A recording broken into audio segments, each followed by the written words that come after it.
Cowboys average second most points. Eagles are at 16th. Total yards 25th to 3rd. Opponent's bunch 31st to 8th. So the defense is good. The Eagles being 25th in yards is stunning. That's Is it, stunning. though? Yeah. Not. It's not stunning having watched the games. Yeah. It would have been stunning going into the year. Yes. To hear that they're going to watching the games like 25th, I could see 27th. Stunning. Do you think the Eagles are vulnerable to a Cowboys upset? Absolutely. Ooh. Not because the Cowboys have arrived. Oh, the defense is back. But? No. Not because they're better than Philadelphia. Just because this is an NFC East game in Dallas. And look at Dak Prescott's numbers against the division and the Eagles at home. Career numbers. This is an old eye 21 graphic. and 2. Yes. 6 and 1 against the Eagles. And beyond that, I mean, the Eagles have won 4 straight. They have been struggling. They're going to lose 2, 3, 1, 2, maybe 3 more games this year. You know, Sure. and so I don't think if Dallas beats them, which I think is very possible, I don't think a lot of people will think, oh my gosh, the Cowboys have arrived. The Eagles are in trouble. I won't think that. I will. I think it's the 100%. NFL. Yeah, I think it's the NFL because I just saw these Eagles lose to the Giants a month ago. So it happens, and I think it's very possible it would continue to give the Cowboys life and hope. And for the Eagles, maybe it would be crazy because of their situation with A.J. Brown, but this is the NFL, any given Sunday. So, listen, I think that the Cowboys all year, I have felt that they can beat anybody. When your offense that good, you can beat anybody. You can also lose to anybody with a defense that bad. Now, the defense appears a little bit better. So I agree with you. 3 points line is, Yeah. not a significant line. So I agree with your take. Here is where it would be more meaningful to me, Brew, potentially. This Eagles offense has looked, let's call it, unsteady and herky-jerky all year. Fair. I do think it is on the board that it looks even worse without Lane Johnson. And that would concern me greatly. That if they were a team that was already leaking oil offensively and dealing with some discontent because of it, if now they're like, man, we don't even want to call a lot of drop back passes because we don't want Jalen to get lit up. Like that element of could this Eagles offense have one of its worst performances when we've seen some bad ones, that would be highly concerning to me. Why would it be highly concerning for you if you're expecting Lane Johnson to come back? It's the same thing why you said you weren't concerned with Patrick Mahomes and his performances when his O-line wasn't great, because you're like, well, so-and-so's coming back and he's going to be back. And so if it wasn't greatly concerning for the Chiefs and Mahomes, why would it be greatly concerning for the Eagles and Jalen Hurts? And this is where it's so perfect because you can't now jump and say, well, Patrick Mahomes won Super Bowl. So did the Philadelphia Eagles. So did Jalen Hurts, Super Bowl MVP. So tell me, what's the difference? I don't know. But of course the Eagles are vulnerable to a Cowboys upset. I wouldn't even consider it an upset. The Eagles and the Cowboys have always played each other competitively when they have their actual starting quarterbacks facing each other, okay? Like when both teams are actually healthy enough and good enough and they play each other, it's like you're going to get some interesting games.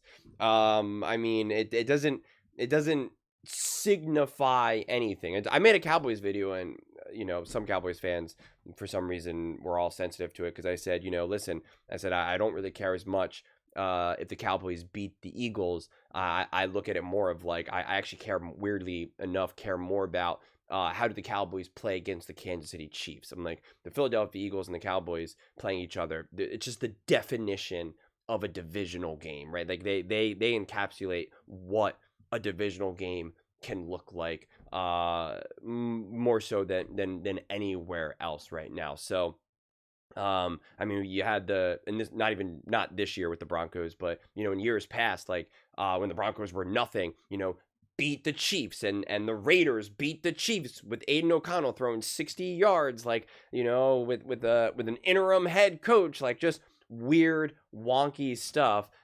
So it's like, of course they're vulnerable, and it wouldn't signify anything to me either. If the Eagles lost this game, would it be concerning? Would you be frustrated by it? Absolutely.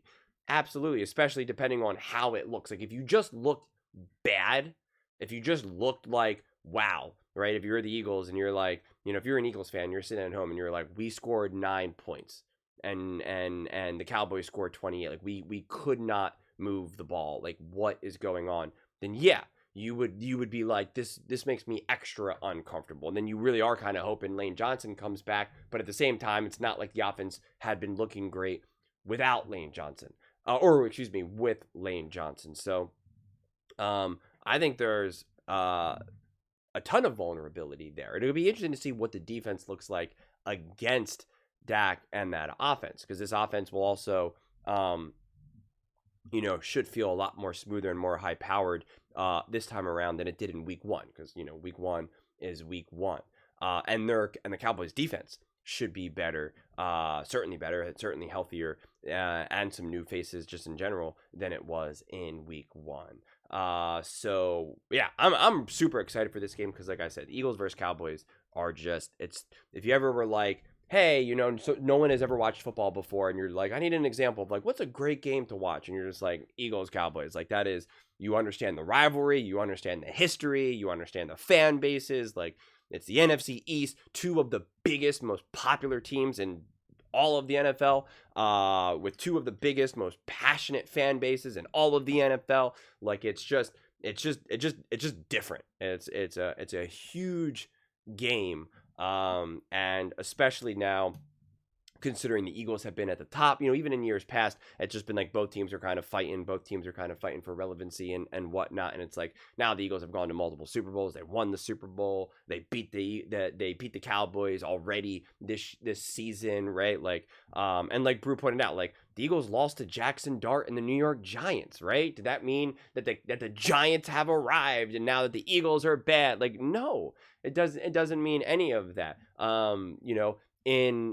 Those games matter in really kind of like when you're trying to really figure out who you are as a team, like the Ravens. You wanted to see them play a significantly higher quality football against the Cleveland Browns. When the Kansas City Chiefs, and this is what I said, in that game, like it's not weird for them to lose to the Broncos and have a great game, but like in a gotta have it game, in a gotta have it moment, chalking it up to being like, that was a tough divisional game. It's a harder pill to swallow. If the Eagles had a couple extra losses in their books right now, and they were kind of like flirting with the wild card, or they were competing for the division, then yeah, you would be like, it would be harder for you just to chalk up a loss to just being like, it's just a divisional game. What are you going to do? It's a tough game. It's just, you kind of have to earn that a little bit. Which we saw the Bills lose that right when they lost to the Patriots. And so, yeah, I just think every team can beat every team right now.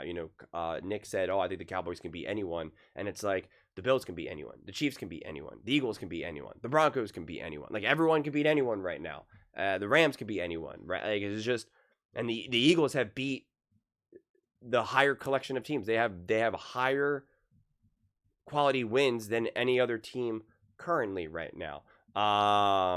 And so it's just, yeah. A game like this, I at this point, I really have no strong predictions whatsoever, because I just feel that this has been such an unpredictable year.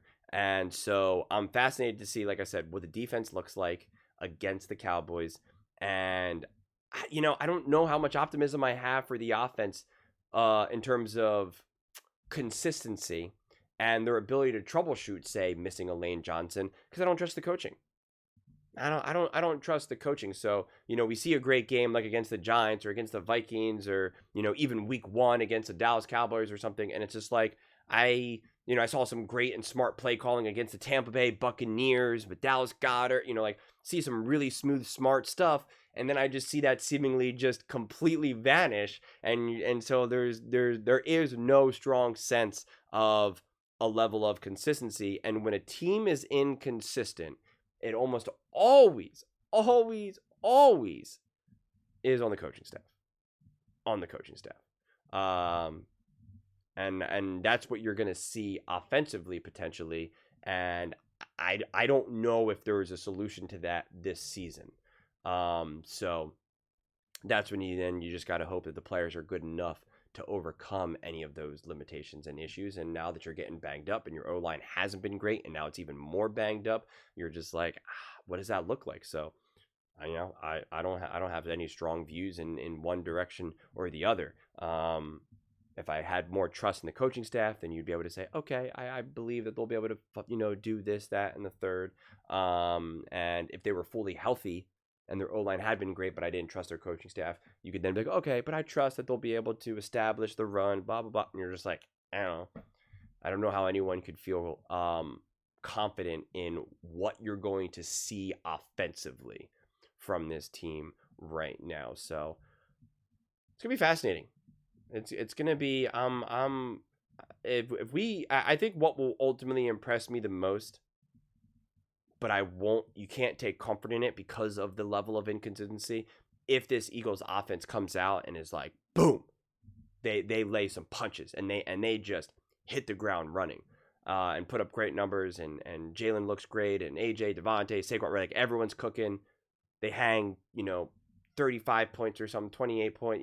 They just put up points, and they come away with the win. It's like on one side you could feel really good about that, and you could be like, okay, see, there you go. They were vulnerable to an upset, but they closed the door and said, nope, not this year. And then you could maybe start to feel confidence of like, okay, maybe they figured some stuff out, but like that's where then the inconsistency of the coach, of the issues in the O-line that you're like, well. And again, it's also fair to say that the O-line hasn't been good, and so then maybe you don't blame the coaching. So it's just a messy diagnosis right now, honestly. I think it's just a messy diagnosis. But those are just my thoughts. I'd absolutely love to hear yours. What do you guys all think about the Philadelphia Eagles? Do you think they're vulnerable to a Cowboys upset? And what would that mean? What does a win mean? What does a loss mean? Let me know your thoughts in the comments below. I read every single comment, so whether you agree with me or disagree with me. Either way, let's get in some discussions. Let's get in some fights. But ultimately, let's just have some fun.